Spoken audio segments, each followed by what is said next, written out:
ժամանակ, երբ որ դուք սկսեցիք եկեղեցու եւ գաղափարի հետ կապված գործընթացները, դուք այդ ամեն ինչը փաթեթավորում եք եւ արդարացնում եք որպես հայ առաքելական եկեղեցու հետևորդի գործընթացներ, այսինքն դուք այդ ամեն ինչը ներկայացնում եք, որ դուք ընդհանրապես քաղաքացի եք, հայ առաքելական եկեղեցու հետևորդ եք անում այդ ամենը։ Սակայն նախորդին հունվարի 4-ին ուշ երեկոյան դուք ստորագրեցիք հայտարարության տեքստ 10 եպիսկոպոսների հետ որպես Հայաստանի Հանրապետության վարչապետ։ Սրանով իրավաբաններն ասում են, որ դուք սահմանադրական կարգ եք խախտել եւ առնվազն ձեզ սպառնում է 10-ից 15 տարվա ազատազրկում։ Ինչու եք ստանձնել մի գործընթաց, որը ձեր թիկունքում հեռանկար ունենալով, որ դուք կարող եք ազատազրկվել 10-ից 15 տարի։ Եվ մի դիտարկում եմ ուզում անել, պարոն Փաշինյան, դուք դեկտեմբերի 31-ին մինչ հրապարակում հմայվում էիք դրոններով շոուով, Հայաստանի շատ գյուղերի բնակիչներ, հազարավոր քաղաքացիներ, երեխաներ մթության մեջ ցուրտ տանը դիմավորում էին նոր տարին։ Դուք ստանձնել եք ավելի քան 6 ամիս, կես տարի հեծի կառավարումը։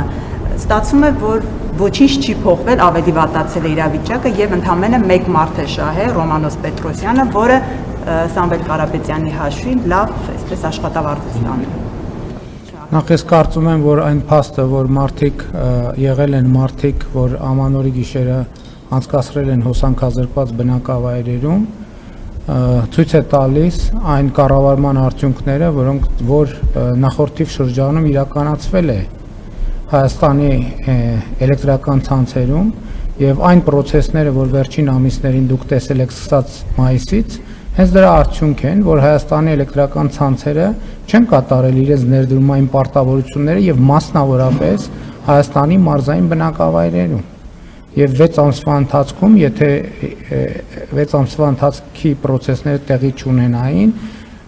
հոսանքազրկված բնակավայրերի թիվը կլիներ ոչ թե ձեր նշածը, այլ ձեր նշածից 3 անգամ ավել, եւ ես հիմա այդ թվում շատ լուրջ կասկածներ ունեմ, որ այդ ամենը արվում էր երկար ժամանակ Հայաստանում քաղաքական դժգոհություններ գեներացնելու համար, թաքնված լինելով Հայաստանի առանցքային կրիտիկական ենթակառուցվածքներից մեկի թիկունքում։ Եվ այդ թվում Ռոմանոս Պետրոսյանի եւ իր գործընկերների եւ մեր մյուս գործընկերների գործունեության արդյունքում պարզվեց, որ Հայաստանի Հանրապետությունում չկա գոնե մի ընտանիք, որից այս ընթացքում Հայաստանի էլեկտրական ցանցերը նախորդող շրջանում փող չեն գողացել, շատ կոնկրետ։ Պետական հիմնարկներ, զորամասեր, այդքան խոսում ենք բանակի եւ պետության մասին, եւ այդ ամեն ինչը դրա արդյունքներ, եւ ես համոզված եմ, որ մենք ճիշտ որոշում ենք կայացրել, արդարացված որոշում ենք կայացրել։ Ես համոզված եմ, որ մենք այդ որոշումը կկարողանանք պաշտպանել բոլոր ատյաններում եւ դուք դա կտեսնեք։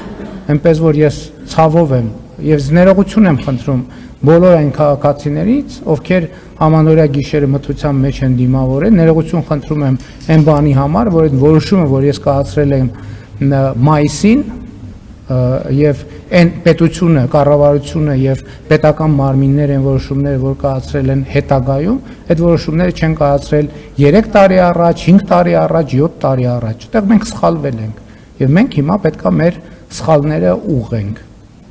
Եվ իմիջիայլոց, որ ասում եք Ռոմանոս Պետրոսյանն, նա շահել են նաեւ Հայաստանի էլեկտրական ցանցերի բազմաթիվ աշխատողներ, ովքեր երկար ժամանակ տարիներով ի տարբերություն Վերնախավի պարգևավճարներ եւ հավելումներ չեն ստացել, Ռոմանոս Պետրոսյանի գործունեության մեկնարկից հետո այդ թվում հավելումներ են ստանում եւ ընդհակառակը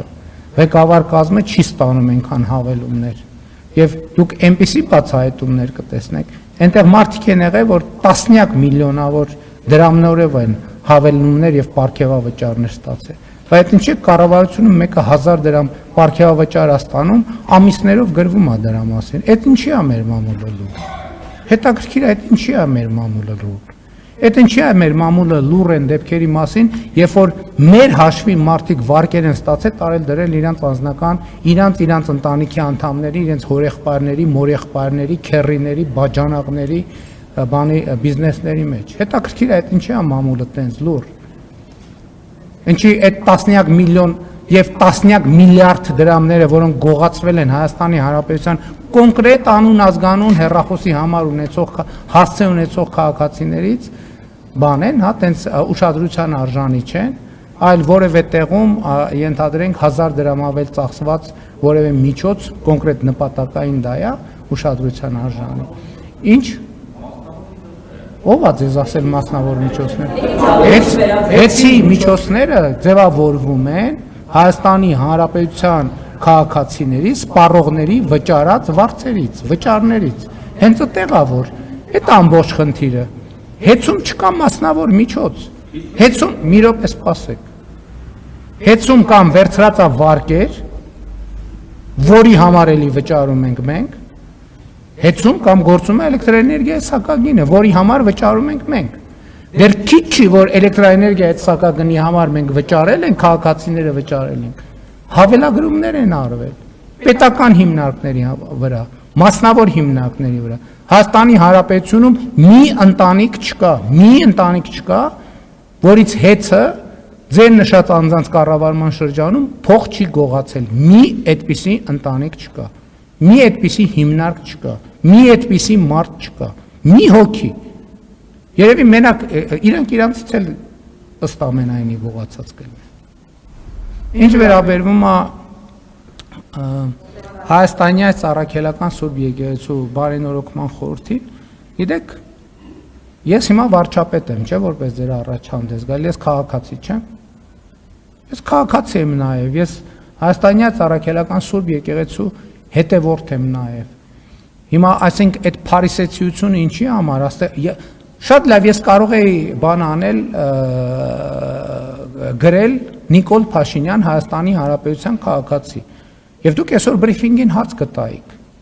Հայաստանի Հանրապետության քաղաքացի Նիկոլ Փաշինյան, բա դուք ինչ գործ ունեք վարչապետի կեցավայրում։ Ինչի՞ չեք գնացել Իջևանի ձեր Ասլանյան փողոց, չգիտեմ, 10 տան բանում բնակարանում բան արել, կազմակերպել այդ հավաքը եւ այլն եւ այդպես շարունակ։ Այսինքն ես չեմ կարծում, որ ես չեմ կարծում, թե այդտեղ որևէ խնդիր կա եւ ես էլի ուզում եմ ասեմ, այո, ես հանդես եմ գալիս որպես Հայաստանի Առաքելական Սուրբ Եկեղեցու հետևորդ, բայց հանդես եմ գալիս որպես Հայաստանի Հանրապետության վարչապետ։ Այն օրը մի րոպե ներողություն, այն օրը որ իմ ելույթում ասացի, որ որոշ մարդիկ փորձ են անում Հայաստանի Առաքելական Սուրբ Եկեղեցին օգտագործել որպես հենակետ Հայաստանի Հանրապետության դեմ օգտագործելու համար։ Ինչ վերաբերում է ձեր մեղադրանքներին, 63-րդ Սաղմոս այդ հարցի պատասխանը տալիս է, որտեղ ասում է անօրենություն փնտրեցին, հոգնեցին փնտրելուց եւ քննելուց։ Թող շարունակեն փնտրել եւ քննել։ Եվ նրանց բացի հոգնությունից ուրիշ ոչ մի բան չի սպասվում։